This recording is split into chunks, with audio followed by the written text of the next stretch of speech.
guys, hopefully you enjoyed that video. One thing to keep in mind is when you put that the sensor back on, the arrow points in the direction that your air is going. And if you guys really don't know what a mass airflow sensor does, some of you might, some of you won't, but I'll just explain it here.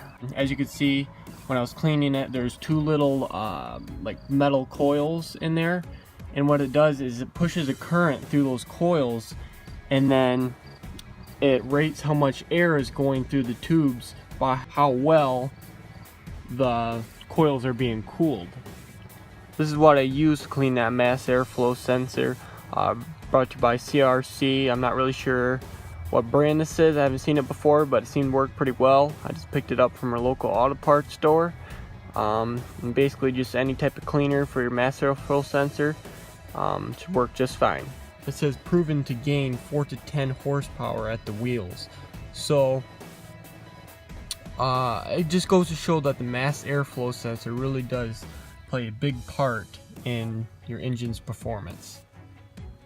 It's good to keep the mass airflow sensor clean, because if you keep that clean, it knows exactly how much air is going into the engine, and it knows how to adjust the fuel ratio to give you the best gas mileage that you can get. Now, I'm not saying that this would help your gas mileage, but most of the time it does if it's dirty. Mine wasn't too dirty, but like I said, all these sensors work in unison to keep the engine running fresh and strong and to give you good power and good gas mileage. So it's always good to keep all these sensors clean. Alright, thanks for watching the video. I hope you enjoyed it. Give it a like and subscribe. Keep it classic.